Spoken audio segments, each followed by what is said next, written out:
My mother came up here. Given the fact that I was born in an abandoned building on a floor, being labeled educable mentally retarded.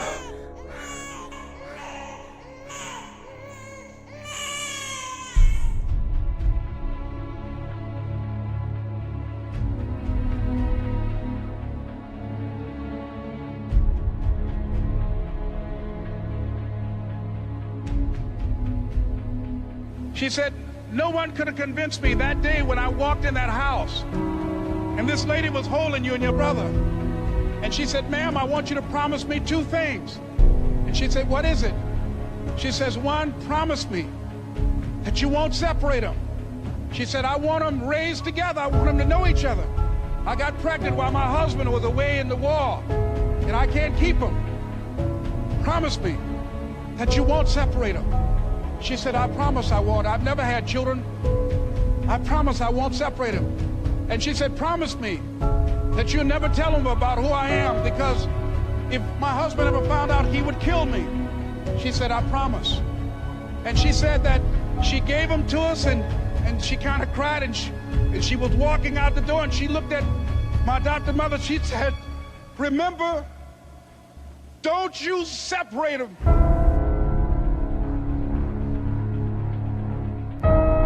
She said, I swear to God, I won't. I won't separate them. I'll keep them together. And she said, as I held y'all in my arms, I never had any children of my own. I didn't know how I was going to do it.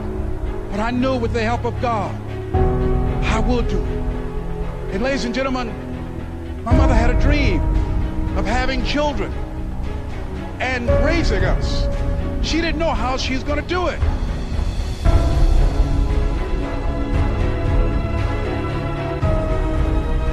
See, when I was in the 5th grade, I was identified as EMR, labeled educable mentally retarded. Put back from the 5th grade to the 4th grade. I failed again when I was in the 8th grade. I have no college training. And a man changed my life, and I'll never forget his name, Mr. Leroy Washington. He's in his 80s now, and he's blind from glaucoma, but he gave me a different vision of myself. I was in his class waiting on another student. He came in and said, young man, go to the board and work this problem out for me. I said, oh, sir, I can't do that. I said, why not? I said, I'm not one of your students. He said, look at me. Yes, sir. Go to the board and work the problem out anyhow. I said, sir, I can't do that. He said, why? I said, sir, because I'm educable mentally retarded, sir. I'm in special education. And the students started laughing. They said, that's Leslie. That's not Wesley. He's DT. Wesley is the smart twin. He said, what does DT stand for? I said, I'm the dumb twin, sir. And as the students laughed at me, he came from behind his desk, he looked at me and he said, don't you ever say that again. Someone's opinion of you does not have to become your reality.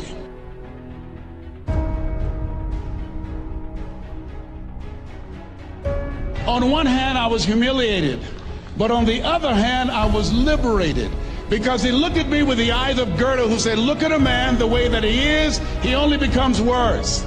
But look at him as if he were what he could be, then he becomes what he should be. And so we developed a relationship. And one of the things that I can just tell you as you think about your goals and dreams, all of us can say in a spirit of integrity that it's possible. That if anybody at any point in time lived their dream, then it's possible that I can live mine. And what I did was, I made a mistake. I looked at my goals and dreams, and my mind said, how will you do that? I went from my heart to my mind, and I stayed up there for 14 years. 14 years. I can't bring those 14 years back. Those years are gone. And I've made a mission in my life to help people to stop putting it off and procrastinating.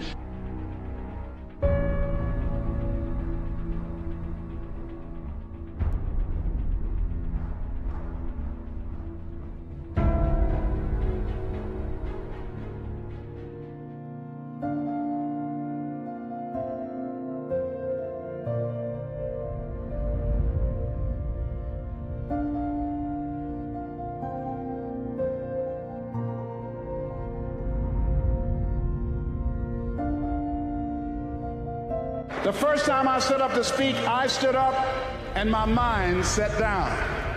I looked at the audience and I panicked. I had to introduce a play at school. We're about to start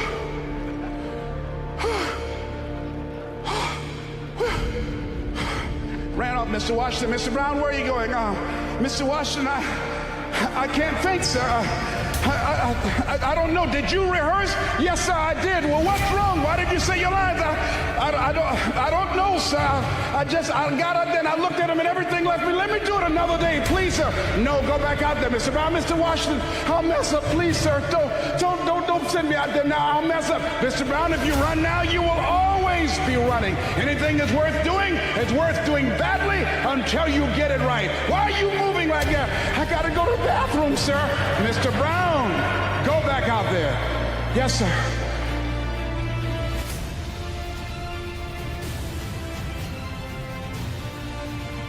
We have started a play called 12 Angry Men, directed by Mr. Leroy Washington. And I ran off. The next day, hey, Alfalfa! They dogged me out. They talked about me so bad. The next time another event came up, Mr. Washington, Mr. Brown, you're up. I said, no, Mr. Washington. Everybody says, no, not him. I said, they're right, Mr. Washington, not me. He said, Mr. Brown, you're up. Yes, sir. And I went out, and pretty soon, when people laughed at me, it didn't bother me. They would throw paper, and I could catch it without losing my concentration. And then one day, I came out, and a hush went across the audience, because it must have been something about me that indicated that I had come to myself. And Mr. Washington had been practicing with me to give a presentation. And I looked at the audience and I said, I choose not to be a common man. It's my right to be uncommon if I can. I seek opportunity, not security. I do not wish to be a kept citizen, humbled and dull by having the state look after me. I want to take the calculated risk, to dream and to build, to fail and to succeed. I refuse to live from hand to mouth. I prefer the challenges of life to the guaranteed existence, the thrill of fulfillment to the stale calm of utopia. I will never cower before any master, nor bend to any threat. It's my heritage to stand erect, proud and unafraid, to face the world boldly and say, this I have done.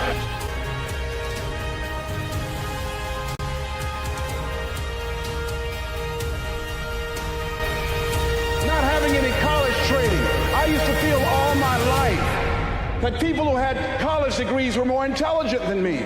I remember going to see the late Dr. Norman Vincent Peale, the author of the book, The Power of Positive Thinking. And I used to look at him up on stage and I said, I could do that. I would love to talk to people. I love to talk to people. And I said, I could do that. But then when I started going back to my car, my mental conditioning activated itself. And it said, Les Brown, you can't do that. You don't have a college education. Les Brown, you can't do that. You don't have the training. You've never worked for a major corporation. You can't do that. What makes you think you can earn $5, $10, $15, $20,000 in an hour? You don't earn that now working for 2 or 3 months.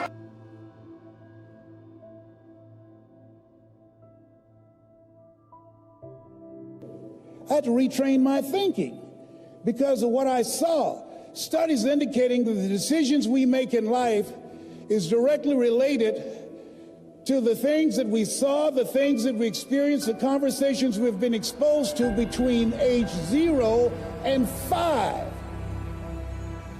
And so as a result of that, my experience, I had to begin to engage in a process of retraining my mindset. And I didn't even know what I was doing.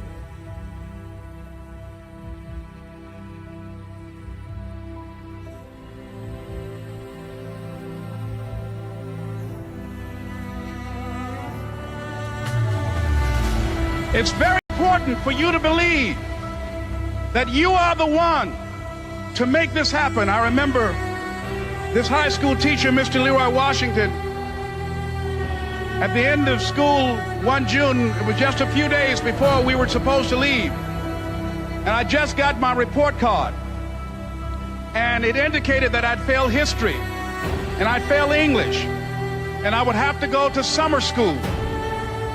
And I was feeling within myself that I was a failure, that I'm slower than most people in getting paperwork, and I was feeling down on myself and very negative. And Mr. Washington was giving a speech to the graduating seniors, and I was in 11th grade. And even though I wasn't supposed to be in there, I went in there because the speech he was giving, that speech was for me.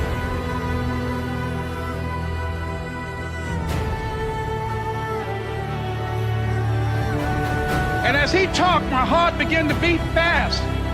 Tears began to run by my eyes, and I was in the back just listening to him.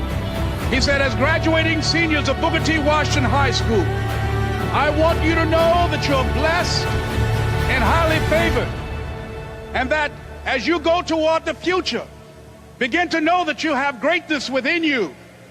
And if just one of you here begin to envision yourselves as being blessed and highly favored to reach your goals, if just one of you capture the essence of what that means, that you have greatness within you and a responsibility to manifest that greatness, that you can make your parents proud, you can make your school proud, you can touch millions of people's lives, and the world will never be the same again because you came this way. And the students gave him a rousing standing ovation. And as he left the auditorium, I ran down the steps and I caught him in the parking lot. I said, Mr. Washington? He said, yes. I said, do you remember me, sir? My name is Leslie Brown. My mother, she works in the cafeteria here. I'm one of the twins, Leslie and Wesley. I said, Mr. Washington, but you know, I got these big dreams. You know, I like talking to people. I love people. I said, I want to work with people, and I got this dream of buying my mama a home. Could I do that, Mr. Washington? He said, it's possible, Mr. Brown. And as he walked away, I called him again. I said, Mr. Washington? He said, what do you want now?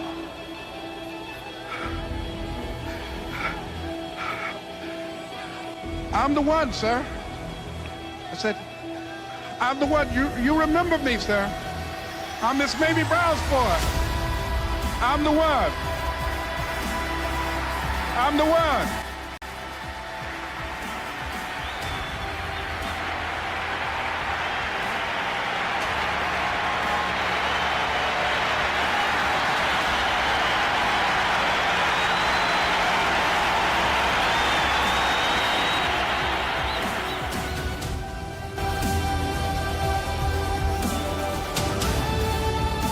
My first major goal was to buy my mother a home.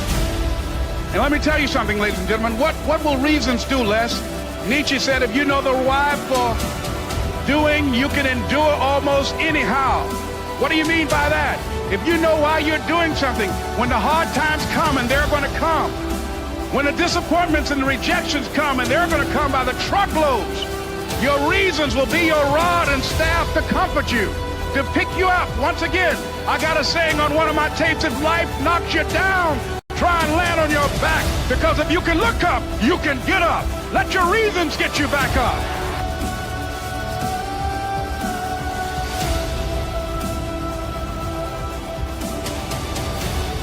Mr. Brown, what do you want to do with your life, young man? Sir, I'd like to become a disc jockey. Why, sir? Because I want to buy my mother a home. He said, great. Listen to Paul Harvey. Here are my car keys. Go in the car. 12 noon. He comes along every day. Why? Because if you want to be successful, study the people that are doing what you want to do. He's the best in the world when it comes to communication.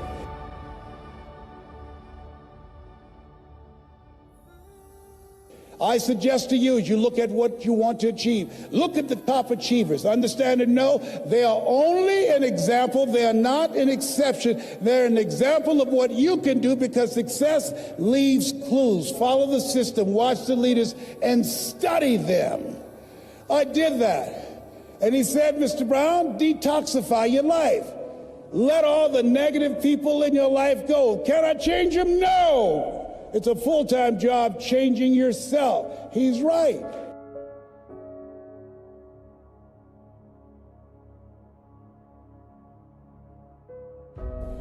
All my life, people have always compared me to my brother because I'm not smart like him. It takes me longer to get things than most people. I have to hear it again and again. But once I got it, sir. I got it. You're the only person that never called me stupid or dumb. You never called me DT, the dumb twin. Be like I'm somebody.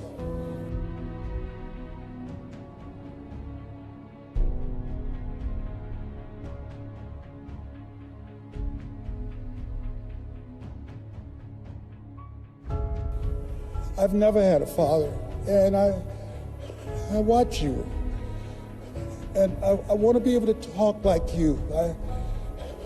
I get choked up sometimes because I can't get my thoughts out, sir.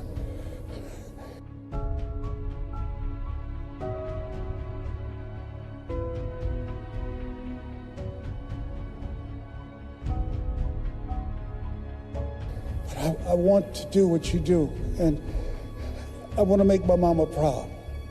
He said, "You can do it, Mr. Brown. I've given you all you can get from me. Now it's on you. If you want to be a disc jockey, go out into the marketplace."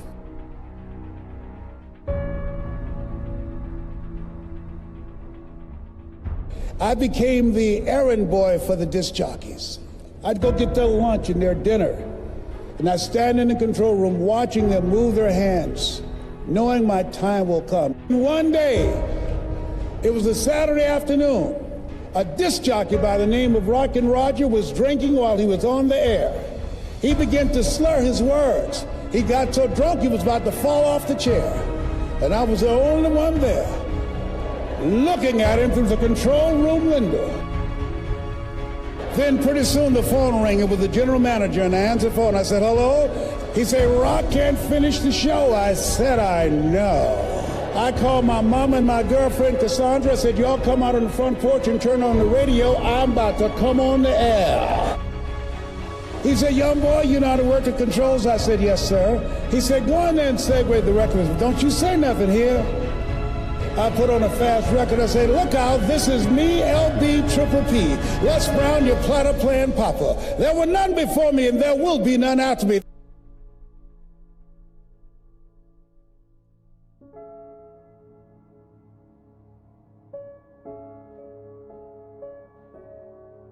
I remember when I bought the home for my mother, and she came out of the car. When I opened the door, I said, "Mom, I think I know these people in this house."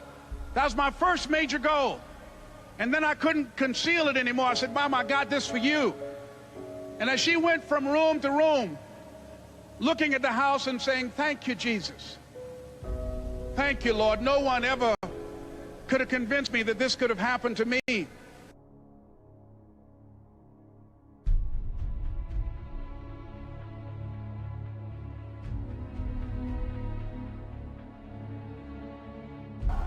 I remember when I was in broadcasting, when I was a disc jockey, I became very controversial, not only being a disc jockey, but I felt that radio was something that you not only entertain people with, but you also empower them, you educate them. And I got fired. I didn't just leave, they fired me. They took my microphone. I thought that was who I was. No, ladies and gentlemen, it wasn't. I had to do something else. And I didn't know what else I could do.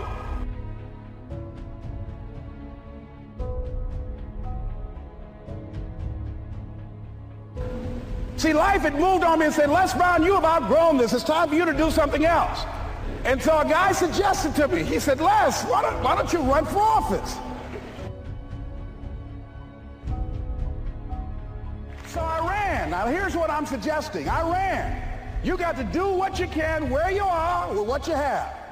I didn't have any money. I didn't know anything about the political process. I didn't even have any support. But here's what the guy told me. It's possible you could win. That's all I had. I was running against an endorsed candidate. He was an incumbent. He had the newspaper support, all of the leadership in the community, and I was challenging this guy. So I had a saying when I was on radio, "Stand up for what you believe in, because you can fall for anything."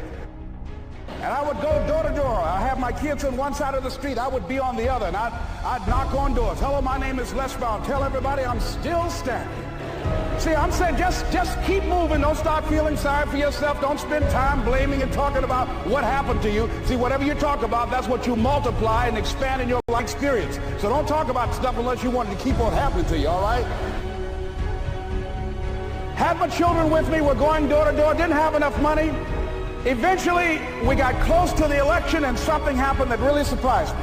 Guys who I thought were going to either support me or stay out of it, various powerful community leaders, they became involved in it and they endorsed my opponent. I felt devastated. Now that's going to happen to you when you're working on your dream. Things are going to happen that's going to catch you on the blind side. That was shocking to me. Usually in the state representative race, maybe 3,000 or 4,000 people will come out to vote in a primary. In that primary race, over 27,000 people came out and voted. I won, ladies and gentlemen. So you've got to be willing to stay focused, to be creative, to be relentless, because things are going to happen to you when you're working on your dream.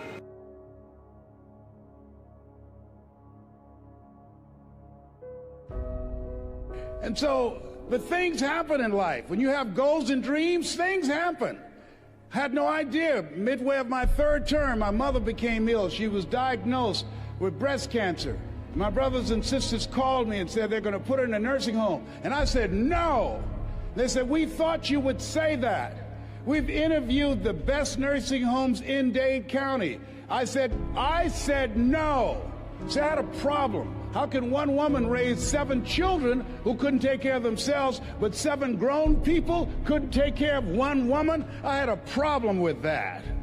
So I resigned from the Ohio legislature and I came back to Miami to take care of Mama, and took care of her until 89. When I decided to become a speaker, I didn't just quit my job and just ran out and say, I'm a motivational speaker. No. What I did was, I decided to start looking at other people that were involved in the speaking profession. I volunteered to work with some speakers so that I could learn. I've been an entrepreneur for 20 years. This is my 21st year. I could have been speaking and training for 34 years. But for 14 years, I was living in my head.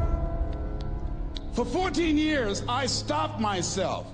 For 14 years, I used to go see Zig Ziglar, that I considered the #1 motivational speaker on the planet. Zig Ziglar and Tony Robbins, they're the best on the planet. Bob Proctor, they're the best on the planet. Jack Canfield, Mark Victor Hansen, T. Harv Eker. I would go and see them, and then I would leave, and my conversation with myself was, my heart would say, I can do that. And then my mind would ask, how? How would you do that, Les Brown?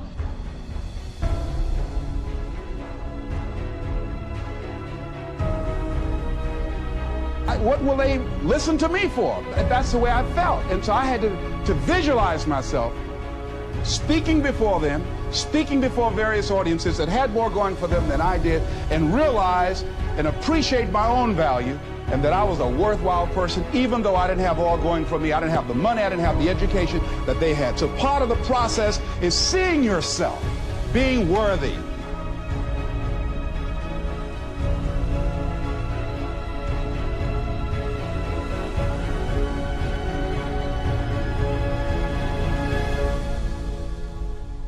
I never worked for a major corporation. I wanted to speak for corporations. I was afraid I would be exposed because I don't have a college education. I felt inferior because of the fact that I don't have a college education. I allowed that level of fear of failure to stop me. And because I never had any experience in it, I assumed that I could not do it. I was paralyzing myself by believing and assuming the limited part of myself as opposed to believing that I had something special.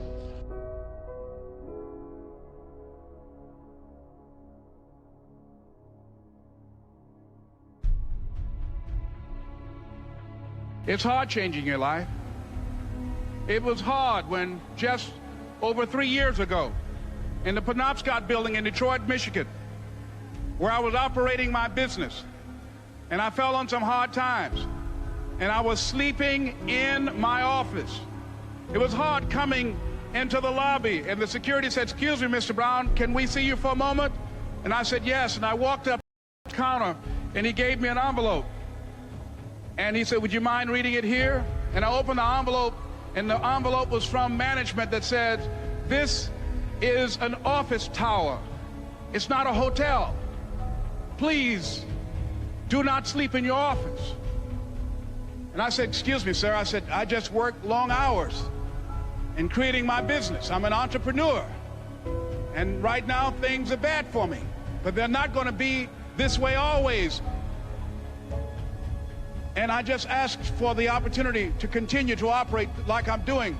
I'm not trying to make this my home." And it was hard coming through the lobby. And sometimes they would laugh. There's a guy talking about becoming successful. And look at him. He's bathing in the bathroom upstairs on the 21st floor. He sleeps on the floor. Him and two other dreamers up there. Look at him.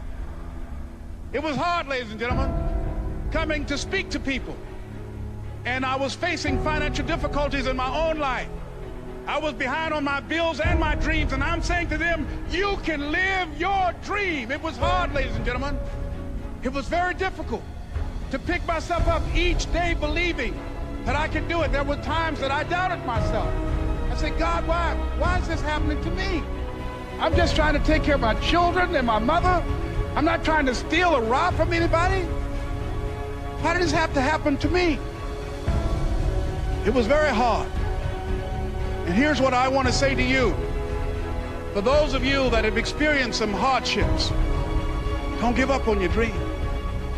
No one could have convinced me by holding on, by continuing to push forward, by continuing to run toward my dream, that one day I would have my own talk show. It's a long shot, ladies and gentlemen, from Liberty City, an abandoned building on a floor, never knowing my mother or father. It's a long shot. Being here with you today in this dome in Atlanta, it's a long shot. No college training, labeled educable, mentally retarded, but I kept running toward my dream.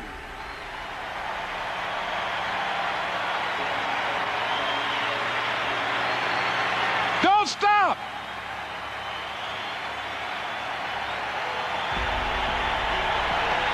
Don't stop.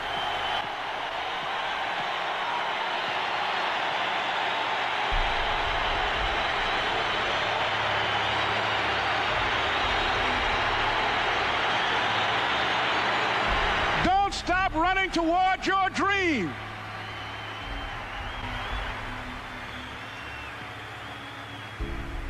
It's very important as you hold on to that dream. There are moments when you're going to doubt yourself. There are rough times are going to come, but they have not come to stay. They have come to pass. It's very important for you to know that. Don't say I'm having a bad day. Say I'm having a character building day. And I remember when PBS first played one of my specials called You Deserve, one Sunday afternoon in Miami, Florida. And he watched the program. He called me in Detroit, and I answered the phone. I said, "Hello." He said, "May I speak to Les Brown, please?" I said, "Who's calling?" He said, "You know who this is." I said, "Oh, Mr. Washington, it's you." He said, "You were the one, weren't you?" I said, "Yes, sir."